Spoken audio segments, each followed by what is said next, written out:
Hello there, everyone, and welcome back to the channel. Today we are going to continue with the chapter 13, the anger and fear in food. Excuse me. And this section is called All You Need Is Love. The first thing, I underlined the first couple of sentences here. It says love, there it is. That very word that brings us all back to it is really important. Loving yourself. To take your first baby steps on the journey to living a life with peace and hope rather than fear and anger. And we all want to be loved. We all want to love. We all want to be validated. And I think we all want to validate others. But for some reason, we seem to be unable to love ourselves. Even the people that look like they have it all together. They seem happy. They're living a wonderful life. They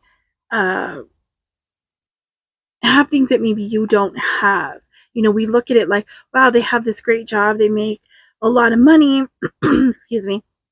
They have a nice house. They have a nice car. They do all these fun things. They go on these trips or whatever. And we're looking like, I wish I had all that. Then I would be happy. I would learn to love myself if I had all that. But that's not true.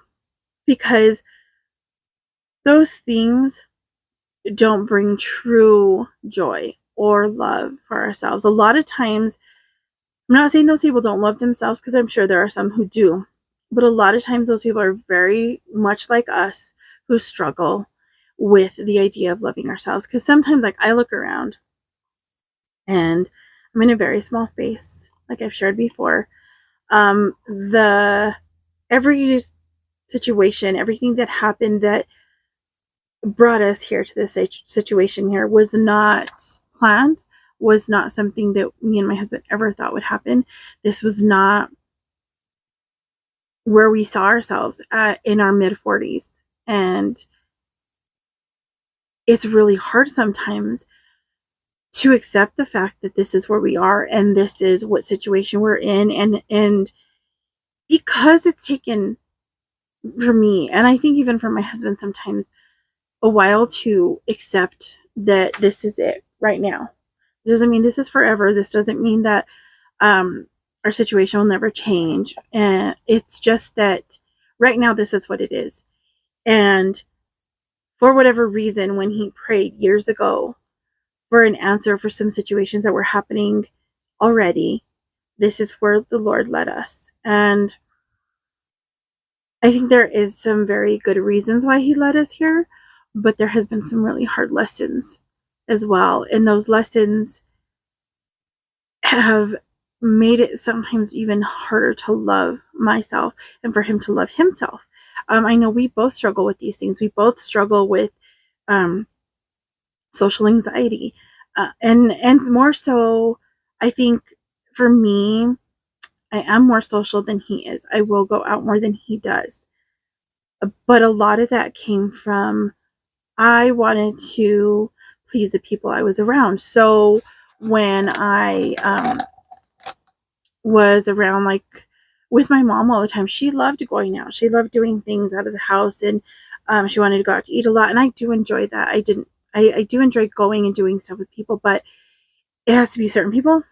And when there's a lot of people, it's really hard for me. Shopping alone is really hard for me. As you can tell, even though my husband has gone with me, sometimes he does get down with me. Sometimes my dad goes with me, but there's times that my husband will go with me and I'll be like, well, I'm just going to run in really fast. I'll be right back. I got to pick up a prescription or something, because I'm trying to get myself, I guess, a little bit out of that state of anxiety. But if you notice in some of my footage that I've done on those days where I'm out, it's like really choppy footage and it's really quick and it's like blurry because I'm moving like kind of fast, looking around and hyper vigilant of my surroundings. It's really hard to deal with at times. So especially when we came here, because I thought being in a new place, well, being shopping in a place, I wouldn't have that so much, but sometimes it's worse. And I kind of lost my train of thought because I heard something outside. So loving ourselves, right? So because I struggle with these things, I struggle with doing a lot of things that I see other people do. And I'm like, that looks like so much fun. Even if it's just like going out and walking out in public at a park, or even just here up the road, I just always worried like people are going to see me, they're going to make fun of me, they're going to make whatever, something's going to happen. If I go to a gym, it's the same idea. I can't. And I know part of my excuse is pain, right? So fibromyalgia, arthritis, degenerative disc disease, and then along with some of the side effects or some of the effects of type 2 diabetes, Hashimoto's, hypothyroid, and even having high blood pressure with the headaches. Some of those side effects do cause pain. They do cause depression. They do cause anxiety. They do cause everything to be a little worse, right? So because of that, I know I need these things, right? I need to get moving. I need to move my body more, especially now that I'm older. I don't want to lose all the muscle I had before. I don't want to lose all that. And it's already started. I've already noticed that. And I know that in my mind, and I know I need to get out there. And by getting out there, I'm loving myself. But it's so hard because it's stuck in that same mentality of someone's going to hurt me by what they say, what they do. I'm worried about that. I want to be perfect. I want to be good all the time. I want people to like me. I don't want to have these struggles, and not everyone's going to like me. And I'm not going to like everyone, and that's okay. As long as we're not trying to hurt them on purpose, right? And as long as it's like, well, our personalities may clash. We may not get along, and that should be okay. And one thing that always comes to mind, because I think of like, as an adult, right after all this time, things have happened. So maybe that's why I struggle with the anxiety, the depression, I think they call it CPTSD. Like I think it's complex PTSD or chronic PTSD based on traumas. But okay, I go back and I was maybe, I don't know, 8, 9 years old, maybe 10-ish. I don't know. We had gone to see family in Farmington, and my dad's brothers lived out there. As a matter of fact, I think they both still do. So I went to hang out with my cousins, and some of my cousins at their house, they had a slip and slide. I don't know if anybody knows what that is now, like the younger generation, but if you're my age or older, I'm sure you know what that is. It's just this plastic thing they use to turn the water on, the hose on, whatever, the sprinklers on, and you used to run and slide on it and get wet, and the whole thing, right? Well, I wanted to do it so bad. It was so much fun. Everybody was having so much fun. They were laughing, and I couldn't do it. I don't know what it was. I was embarrassed, and I was also afraid of getting embarrassed, afraid of doing it wrong, afraid of making a fool out of myself. Yet everyone that was doing it in all kinds of different ways, and it was funny. It was supposed to be funny. It was supposed to be fun and enjoyable, and I couldn't do it. There were so many things, missed opportunities because of that, because of anxiety. I mean, there's so many memories that I didn't make growing up because of that. And I'm 46 now, and I've missed out on a lot of memory making, even just in our marriage in my adult years because of that. Because it's like, I'm too afraid. I don't want to go do that. I don't want to try that. I don't want to do this. It's too scary. It's this anxiety takes hold, and I stay frozen. And so it's become really hard to love myself because I think something's wrong with me. Something's wrong with me. Something's wrong with me. I'm not normal, whatever that is. And I was talking to my therapist about this, and I think I might have shared that already, that I just want to be normal. I just want to be able to do things and not worry about it. Even though I think we all have a little bit of anxiety, we all have a little bit of whatever. It was just some of us can function better than others. And I did for a long time. I don't know if I functioned, but I survived. I survived, working in school, but I think that's what culminated in all this illness and stuff that I have now, because I was never at peace. I was never really able to find that calm. So through this process, that's what I'm trying to do. I'm trying to not just heal my body, but everything else along with that. and find that point where I can accept what's going on, and not in a way where I'm saying, oh, I give up. I have this, and this struggle medically. I have this and this and this and this and this struggle mentally. And that means I'm just going to give up on everything and never do anything again.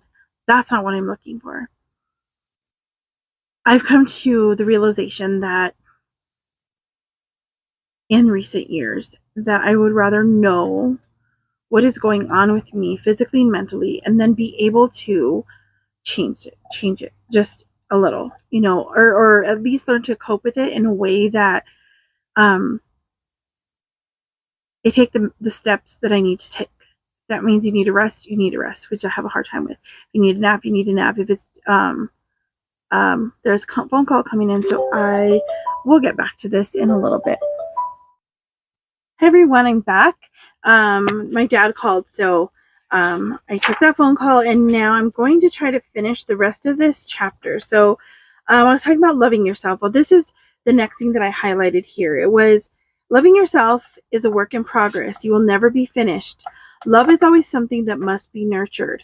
And it's, something, it's so true. And I was reading that before I started the video again, because I was trying to remember where I was at and make sure that I started in the right spot.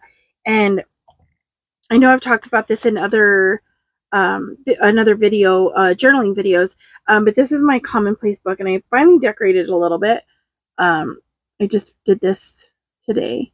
I actually put this one on a while back. It's something that I'd written a while back. It's still I will rejoice in Adonai, the Lord. I will take joy in the God of my salvation. Habakkuk 3:18. And if you read that in context, it's talking about no matter how bad things get, I will trust in him. And so then I write it down. I have these in I think I got this at Savers. It is the Happy Planner this watercolor or something set. So I got that there, and so I added some stickers, write it down and get it girl, and I took one of the stickers and cut them in half, and then so I wrote down that quote in here, just so this way I will remember it, and it's something that when I go back and look at that, I'll remember. And I have I just decorated another one of my pause and pray, and I just put a sticker that says, when nothing is sure, everything is possible. And then I throw it with God, because everything is possible with God. And then this is just where I have my prayers for my marriage, for me individually, for my husband individually, for my family, and all that stuff. And that's another thing that I think is really important, is when we're in a situation where there is anger, where there is these situations that blow up every once in a while, or whatever, or just people in general, for yourself, pray. If you like to journal like I do, I need to write things down.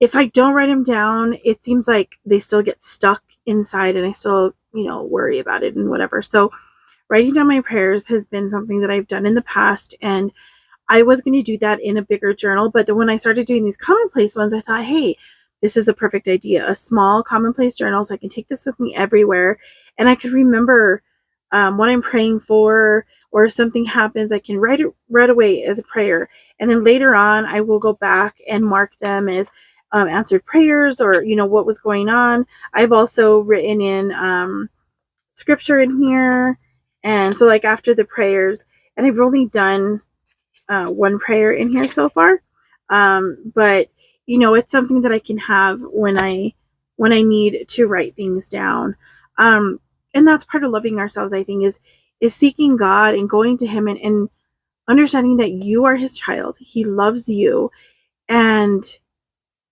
in Yeshua and Jesus you find your salvation, and it's about love. It's about covering everything. He wants you to come to him as you are, and then he will restore you. He will change the things in you that need to be changed, because we all fall victim to sin, and in God's eyes, sin is sin. It doesn't matter which one it is, it's sin, and it's all the same in his eyes. Of course, here as humans we have levels of sin, because if you murder someone, that requires jail time. There these types of things, right? But in his eyes, it's all the same because it's sin. Now, granted, there's consequences, right? For every sin, there's a consequence, whether it's just gossiping, you're lying, you're stealing something, all the way up to murder, to abuse of different types, all of that stuff. If you read the word, it tells you what sin is. There is no way around it. It is what it is. He said what he said, but every single one of us falls into one of those sins, and not one sin is greater than the other. The thing is, when we become prideful in that sin, in that, oh, I could do whatever I want, and it's about me, and this is what makes me happy, and really you're not happy because you're sinning, and sin is never a happy place to be. It's happy for about 5 seconds, and then the consequences start building up. But see, the thing is now, guess what? We have to humble ourselves, right? In order for us to realize this is sin, this is hurting me, this overeating is hurting me. Eating the wrong things, even if it's not overeating, is hurting me because let's say you have an illness, right? Like I do. Well, if I eat certain things, I'm going to get sick. I know this. And then I go do it. And then I'm suffering the consequences. But it's like this, you got to get out of your head, right? Change your thought process. Get more positive. Love yourself. And it's a process. It's a baby steps, right? So, later on, she talks about her family and how there was abuse in her family. When her dad would get mad and he would try to hit her mom, she would try to defend her mom. They did divorce, but then her mom went through this period of never being able to love herself, to understand that she was. So let me read this sentence because it's something I think most of us need to understand. My mother was never able to love herself enough to understand that she was worthy of being cherished and treated with love. She was able to view her self-worth only by her physical appearance, and then validated that self-worth through attention of men. So see, this is a problem, because we think if we have attention, this sexual advances, we get, this men like us, they take us out to dinner, they buy us things. Let them sing for men, because some men go out there and they do these things that bring attention from women, right? And these women are falling all over themselves for these men, and they want to give up whatever for them, give them this, give them that, let's go out and do this, and all whatever it is that they're getting from them. So it validates you for a little bit, right? But then the consequences start coming. They pile up because we're soul tying to these people that you have sexual relations with. You soul tie to them, because a marriage is a soul tie. It is a time when God says a man and a woman become one. Echad. They become one. And you soul tie to this person. That's why it's a very different relationship. It's a commitment. It's so when you're out there having multiple relationships with people, we're soul tying. You're soul tying to the ones that they had soul ties to. And that's why we bring upon ourselves all these things. These are curses we need to break. And I won't get all into that this video, but it's something that I believe that we all need to talk about, go to God and ask him about this, because there's generational curses. There's curses that we bring upon ourselves by the choices that we make, but we can break these through Jesus. So, she talks about her mom searching for love, and because of all the things that she did, her children suffered. And I don't have children, right? But the things that I do, people will suffer because of my choices, because of things I cannot do for them, or it's going to hurt them to see me hurting, or whatever it is. And I have nieces, I have nephews, I have 2 sisters, I have a brother, I have 4 brother-in-laws, and my husband, my in-laws, my dad is still alive, and still in honor of my mom and all that she taught me. I need to take care of myself. I have my mom's mom, my grandma, is still alive. I have aunts and uncles and just friends and all these people who care about me and I care about. And the choices that I make will affect them, and the choices they make affect me. So we need to understand that everything we do affects someone, and not that we need to do these things for other people, right? It's not about that. It's about doing these things because we love ourselves, and ultimately because we love God, and because we want to honor him and glorify him. And in doing that, we love ourselves, we love our spouses, we love other people. The next thing that I underlined was it all boils down to not feeling worthy of being loved. We set ourselves up for failure because deep down inside, we can't believe that we could be someone who is lovable because of all the things that have happened to us. And the thing that I think we don't realize, and it's really hard to realize because I don't even know if I realize it yet. I'm aware of it, but I haven't fully accepted this yet. It's still a work in progress, but everything that is done to you by someone else is their issue, their problem. Something's wrong with them, whatever that may be. And because of that, it's projected on you, right? So it has nothing to do with your self-worth. And I think we need to understand that there are things that we do that bring things upon ourselves, and those things we do need to understand, and we do need to change those things, and we need to work on those things. And then there's other things that people do because that's who they are. That's because of something they're dealing with. And we have to separate ourselves from that and not internalize everything, which is really, really hard.